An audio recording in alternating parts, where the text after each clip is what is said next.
여러분 안녕하세요. 개그맨 조원석입니다. 2024년 8월 8일 목요일입니다. 오늘은 지난 2019년 4월 7일 일요일에 제가 썼던 일기를 여러분께 읽어드리도록 하겠습니다. 2019년 4월 7일 일요일, 요 며칠 사이 쌓인 피로를 풀기 위해 어제 11시쯤 잠자리에 들었다. 그리고 알람을 9시에 맞췄다. 푹 자고 10시 예배를 드리기 위해서였다. 7시쯤 잠이 깼다. 화장실을 다녀와서 다시 잤다. 그리고 9시 알람 소리에 맞춰 일어났다. 그렇게 잤는데도 피곤하다. 일어나 씻고 사과 반쪽을 먹고 9시 45분쯤 교회로 갔다. 교회 입구에서 이용식 선배님께서 5월 6일에 있는 예능교회 체육대회 홍보 영상을 찍고 계셨다. 나도 잠깐 출연하라고 하셔서 촬영을 마치고 잠시 후 본당으로 들어갔다. 오늘 주일을 맞아 주님께 예배드릴 수 있도록 모든 여건을 허락하여 주시고 건강한 몸과 정신을 주심에 감사드리고, 주님의 지성소인 예배당 안에 들어와 예배드릴 수 있는 것은 모두 예수님의 십자가 희생을 통해 가능하게 된 이름을 감사드리고, 오늘 감사와 드림의 예배를 드리게 해달라고, 그리고 성령의 은혜를 주십사 하는 기도를 드렸다. 기도를 드리고 찬양을 드리는데 스케줄 문제로 자꾸 잡생각이 들었다. 5월 6일인가 7일날 일이 있는데 뭐였지? 체육대회 가면 재밌겠다. 등등. 이러면 안 되겠다는 생각이 들어서 빨리 머리를 깨끗이 하고 찬양에 집중했다. 금세 찬양에 집중할 수 있었고 눈물이 났다. 그것도 아주 많이. 난 혼자가 아니라는 생각, 외롭지 않고 하나님이 나와 늘 함께 계신다는 생각에 눈물이 났다. 그냥 단순한 마음의 위안이 아니라 엄마 품에 안겨 우는 아이의 마음 같은 거였다. 울면서 절대 이 마음이 식지 말자. 초신자라 뜨겁다가 아니라 평생 하나님과 뜨겁게 사랑하자 하는 생각이 들었다. 더 정확히 하나님은 늘 그 자리에 계시니 떠나지 말자는 마음이었다. 한바탕 울고 성도님들과 찬양을 통해 인사를 나누는 시간, 내 옆에 앉으신 중년의 여성 성도님께서 눈으로 인사를 하는 그 잠깐 사이 TV에 자주 나오라고 기도하고 있어요 라고 말씀하셨다. 이렇게 감사할 때가, 내가 찬양을 드리며 나 혼자가 아니라는 생각을 했던 일이 옆자리 성도님의 입을 통해 귀로 들렸다. 하나님 아버지, 하나님은 살아계신다. 그리고 나에게 이렇게 역사하셨다. 네, 감사합니다. 아니면 그냥 웃었나? 잘 기억이 나지 않았다. 예배를 드리고 교회에서 어제 갔던 도남동 아디다스 매장을 또 갔다. 어제 차를 대놓은 주차장 문은 여전히 잠겨 있었다. 어쩔 수 없지 않은 마음으로 집으로 돌아왔다. 그리고 씻고 8시 반쯤 자리에 앉아 일기를 쓰기 시작했다. 감사 또 감사, 하나님의 은혜가 넘치는 날이다. 다음 주일 14일 3부 12시 예배에 세례를 받게 된다. 세례교육은 수요일 새벽 1:1 양육시간 임동원 목사님께서 해주시기로 했다. 지난 토요일 참석하지 못해 배려해 주신 것이다. 이 또한 너무나 감사한 일이다. 다음 주면 나도 세례교인이 되고 5월 월삭기도 때부터 성찬식에 참여할 수 있게 된다. 솔직히 세례교인이 되는 일에 비장한 각오나 의무감 같은 것보다는 기쁘다. 차례대로 흐르는 시간 속에 마땅히 해야 할 일을 하는 느낌이랄까? 다음 주 세례를 받을 때의 기분은 어떨지... 오늘 조건의 목사님께서 주신 하나님의 말씀은 7교회에 보낸 그리스도의 편지 6번째, 빌라델비아 교회에 보낸 편지 요한계시록 3장 7절 말씀부터 13절 말씀까지이다. 참 오늘은 사순절 5번째 주간이다. 20세기를 위한 교회란 책의 저자 리드 앤더슨이라는 미국의 교회 컨설턴트는 현대인들이 선호하는 교회를 4가지로 말하고 있다. 첫 번째, 다양성. 다양한 프로그램이 있는 교회를 말한다. 성경 공부, 취미 등등. 두 번째, 편리성. 오가기 쉬운 거리에 있어야 하며 주차시설이 좋아야 한다 등. 세 번째, 익명성과 신뢰성. 네 번째, 개방성이다. 나에게 이상적인 교회는 어떤 교회인가? 각자의 기준이 다르지만 큰 교회를 선호하는 사람이 있다. 그러나 좋은 교회는 좋은 목자와 좋은 교인이 만드는 것이다. 오늘 빌라델비아 교회의 이름의 뜻은 사랑과 형제의 합성어로 형제의 사랑교회이다. 빌라델비아 교회는 작고 보잘것없는 교회였다. 빌라델비아 지역은 지진이 자주 발생했으며 포도가 많이 생산되는 바람에 술의 신 디오니소스, 바카스를 경배하는 지역이었다. 그러나 빌라델비아 교회는 믿음을 잘 지키는 교회였다. 아직도 그 자리엔 천여 명의 성도가 남아있다고 한다. 빌라델비아 교회가 칭찬을 받는 이유는 첫 번째, 8절 말씀에 그 이유가 기록되어 있다. 볼지어다 내가 네 앞에 열린 문을 두었으니 능히 닫을 사람이 없으리라. 내가 네 행위를 아노니 네가 작은 능력을 가지고서도 내 말을 지키며 내 이름을 배반하지 아니하였도다. 이 말씀에 작은 능력을 가지고 있었다는 말씀은 교인 수도 적었으며 건물도 작았고 신도들의 사회적 지위도 내세울 것이 없었다는 말씀이다. 그리고 로마의 핍박과 시험이 기다리고 있는 교회였다. 그러나 이렇게 왜소한 교회임에도 큰일을 했다고 칭찬하신다. 그들은 현실적, 사회적 능력은 없었지만 하나님의 말씀을 잘 붙들고 순종하는 교회였다. 고린도후서 12장 9절 말씀을 통해 육체의 약점을 가진 사도 바울에게 하나님께서 말씀하신다. 나에게 이르시기를 내 은혜가 네게 족하도다.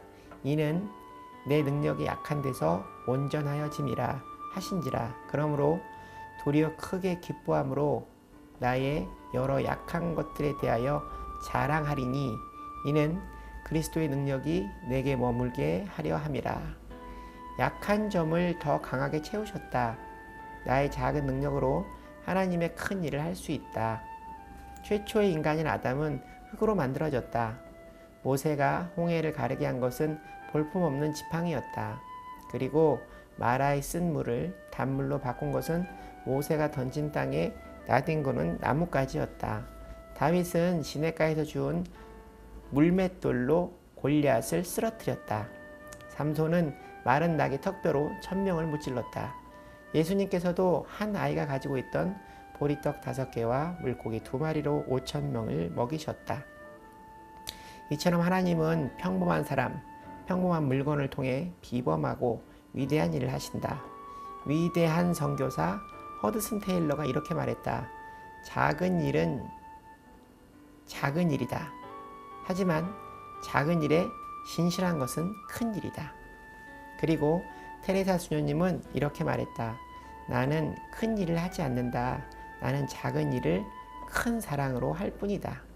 작은 달란트를 받고 쓸모없다고 땅에 묻은 이에게 주님은 이렇게 말씀하신다. 마태복음 25장 30절 말씀. 이 무익한 종을 바깥 어두운 데로 내쫓으라. 거기서 슬피 울며 이를 갈리라 하니라. 내 마음에 들지 않는 환경의 노예로 스스로 말씀을 지킬 능력이 없다고 핑계하면 축복에서 멀어지게 된다. 신앙생활이 오래되면 순종하지 않는 경우가 있다. 빌라델비아 교회는 작은 능력으로도 말씀에 순종하는 교회, 주님께 충성하는 교회였다. 시골에서 올라온 한 자매가 다른 집의 가사 도우미로 일하며 고용주가 기독교인이라서 교회를 따라 나오게 되었다. 그는 교회에 봉사하고 싶었지만 가진 것이 없어 밤 9시부터 10시까지 본당을 청소하기로 했다. 그때 사업상 어려움에 빠져 기도를 하러 오신 장로님께서 그 자매를 보고 어디서 왔냐고 묻자 성도의 가정부이며 자신의 형편을 말하게 되었다. 중학교밖에 나오지 못한 그를 위해 장로님은 학비를 후원해 주었고 그 자매는 대학교, 대학원까지 마치게 되었고 지금은 멋진 그리스도인으로 살고 있다고 한다. 내가 가진 능력이 작아도 주님께 순종하고 봉사하면 복을 주신다. 이어서 빌라델비아 교회를 칭찬하신 두 번째 이유는 8절 말씀 후반부에 내 이름을 배반하지 아니하였도다. 로마가 그리스도인을 핍박한 이유는 첫 번째, 그리스도인은 로마 왕국을 부인하고 메시아의 왕국을 주장하기 때문이다. 이것은 국가 반역죄에 해당한다. 두 번째, 당시에는 황제를 살아있는 신으로 신격화해서 석상을 만들고 제단 앞에 절을 하게 했다. 황제 숭배 사상을 인정하지 않았고 예수님을 왕으로 영접했으니 이는 황제 불경죄에 해당한다. 세 번째, 성찬식에서 예수님의 피와 살, 빵과 포도주를 나누는 것을 오해해서 진짜 사람의 살과 피를 마신다는 이야기로 그리스도인들은 반윤리적이고 야만적이라고 했다.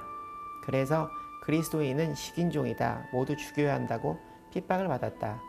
빌라델비아 교회는 이런 외부적인 박해와 또 하나 내부적 핍박으로 유대인들에게 핍박을 당하고 있었다. 빌라델비아 지역에서 예수님을 믿게 되면 유대인 종족에게 너는 더 이상 여호와 하나님의 백성이 아니다. 그리고 더 이상 아브라함의 자손이 아니다 라고 멸시를 당했다. 그리고 회당의 출입을 금지시켰다. 회당은 모든 인간 교류의 공간이었으며 특히 사람을 추천하는 일, 사람을 높은 자리에 앉히는 일이 유대인 회당에서 이루어졌으므로 그리스도인의 모든 경제 활동을 끊어버리는 일이었다. 뿐만 아니라 그리스도인 박해 때는 밀고를 해서 오히려 같은 유대인임에도 잡혀 죽게 만들었다. 헬라인이나 로마인에게 당하는 순환보다 더욱 힘든 일이었다.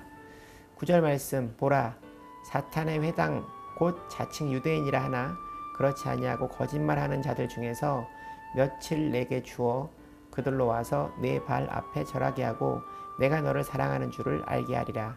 명품과 일반 제품의 차이는 무엇일까? 변하지 않고 자기만의 색깔과 이미지를 가지고 있다는 것이다. 160년 역사를 가진 프랑스의 루이비통은 변하지 않고 추구하는 철학이 있다. 짐을 들고 다니는 가방이 아니라 여행을 즐기는 사람이라는 이미지를 주자. 명품은 오랜 시간이 지나도 그 품질이 한결같다. 명품은 변하지 않는다. 마찬가지로 우리 인생 척도는 양에 있는 것이 아니라 질에 있다.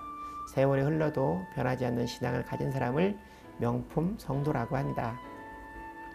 빌라델비아 교회가 칭찬하는 이유 세 번째 10절 말씀 네가 나의 인내의 말씀을 지켰은즉 인내란 이를 꽉 물고 스스로 참는 것에서 오는 것이 아니라 앞에 오는 소망으로부터 오는 것이다.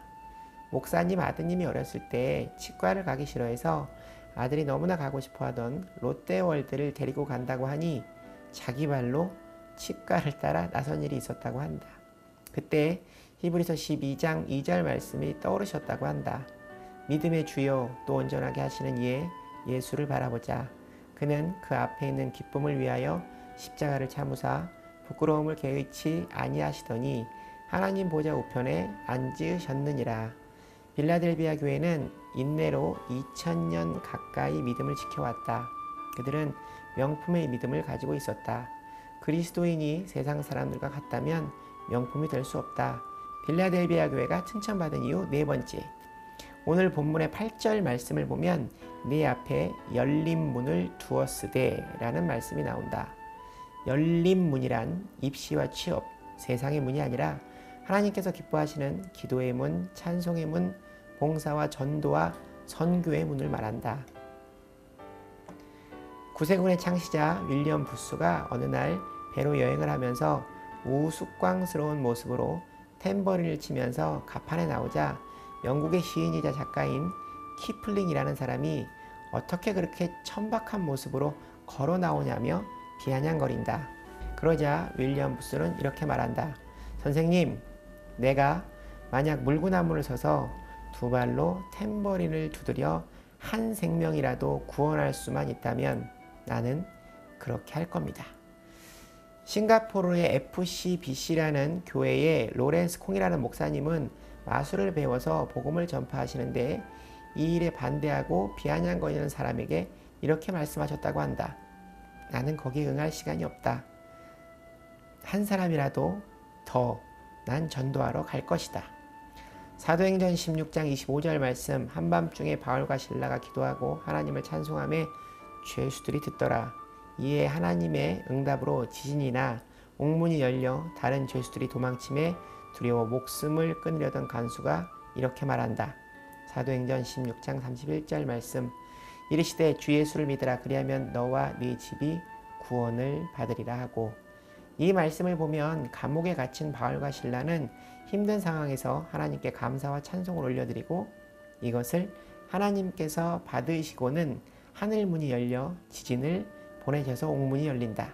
죄수들이 모두 도망친 줄 알고 칼로 자기의 가슴을 찔러 자결하려던 간수에게 한 말로 인해 그 간수의 일가 친척들이 세례를 받고 구원의 문이 열렸다. 그리고 빌립보 교회가 탄생하는 교회의 문이 열린다. 2차 대전 후에 일본 점령군 사령관인 더글라스 메가더 장군이 미국에 편지를 보냈다. 지금 일본은 선교의 문이 열렸다. 수천 명의 선교사가 필요하다. 조속히 보내주길 바란다. 이때 미국 교회는 준비가 되지 않아 10년 동안 100명의 선교사밖에 보내지 못했다. 그 후 일본은 한국전쟁으로 돈을 잔뜩 벌고 빠른 경제 성장을 이루었다. 그들은 물질 만능주의에 빠져 하나님 없이도 살 수 있다는 생각으로 선교의 문이 닫혀버렸다. 때문에 지금 일본에서의 선교는 어렵다. 하나님께서 문을 열어주셨을 때 힘을 써야 한다. 빌라델비아 교회는 해냈다. 이어서 하나님은 세 가지 축복을 약속해 주신다. 첫 번째 10절 말씀, 너를 지켜 시험의 때를 면하게 하리니. 우리에게 시험이 없다는 말씀이 아니라 어떤 시험이 와도 그 시험을 뛰어넘을 믿음을 주시겠다는 말씀이시다. 욥기 23장 10절 말씀, 그러나 내가 가는 길을 그가 아시나니 그가 나를 단련하신 후에는 내가 순금같이 되어 나오리라. 두 번째 12절 말씀, 이기는 자는 내 하나님 성전의 기둥이 되게 하리니. 빌라델비아 교회를 든든한 하나님의 기둥 같은 교회로 쓰시겠다는 말씀이다. 기둥은 하나님의 능력을 뜻하기도 하며 기둥이 없이는 건물이 버틸 수 없듯이 하나님께 참 쓰임받는 교회가 된다는 말씀이다. 우리도 교회에서 기둥 같은 일꾼이 되어야 한다. 세 번째 12절 하반절 말씀, 내가 하나님의 이름과 하나님의 성 곧 하늘에서 내 하나님께로부터 내려오는 새 예루살렘의 이름과 나의 새 이름을 그 위에 기록하리라. 미국의 텍사스주 들판에 가면 수많은 소를 키우며 소 주인 이름의 이니셜을 엉덩이에 새긴다. 멀리서 봐도 누구의 소인지 알 수 있으므로 도둑이 훔쳐갈 수 없다. 군대에 가면 자기의 물건에 다 이름을 붙인다. 이것을 주기라고 한다. 그 이유는 주인을 확실하게 함에 있다. 하나님이 이름을 새긴다는 것은 하나님의 소유된 백성으로 하나님께서 책임져 주시겠다는 것이다.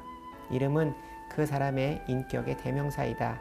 이름을 따라서 사는 인생들이 있는데 야곱은 속이다, 사기꾼이라는 뜻인데 야복강에서 회개하고 그는 하나님의 능력을 힘입고 하나님이 이기게 하신다는 통치하신다는 뜻을 가진 이스라엘로 이름이 바뀐다. 계시록 20장 15절 말씀, 누구든지 생명책에 기록되지 못한 자는 불못에 던져지더라. 하나님께서 이름을 새긴다는 것은 언제 죽어도 천국에 들어가면 하나님의 뜨거운 영접을 받는다는 것이다. 명품을 부러워하는 인생이 되지 말고 명품 신앙으로 사는 빌라델비아 교회 성도들의 신앙을 본받아 명품 그리스도인 하나님의 사람으로 하나님께 인정받는 그런 삶을 살자. 일기, 말씀 정리를 다 하고 나니 밤 12시가 되었다. 이제 그만 빨리 자고 내일 새벽 기도에 가야지. 무엇이 나를 자꾸 말씀의 자리에 끌어다 놓고 묵상하게 하고 기록하게 하는가? 하나님, 예수님, 성령님, 삼위일체 하나님이심을 난 확신한다. 나도 빌라델비아 교인처럼 칭찬받는 그리스도인이 되리라. 하나님 감사합니다. 사랑합니다. 푹 자게 해주세요. 좀 이따 만나요. 저의 지난 일기를 읽으며 제가 다 흐뭇해지네요. 오늘 일기는 여기까지입니다. 여러분 오늘 하루도 주님과 함께 동행하는 행복한 하루 되시기 바랍니다. 슈브. 여러분 주님께 돌아오세요.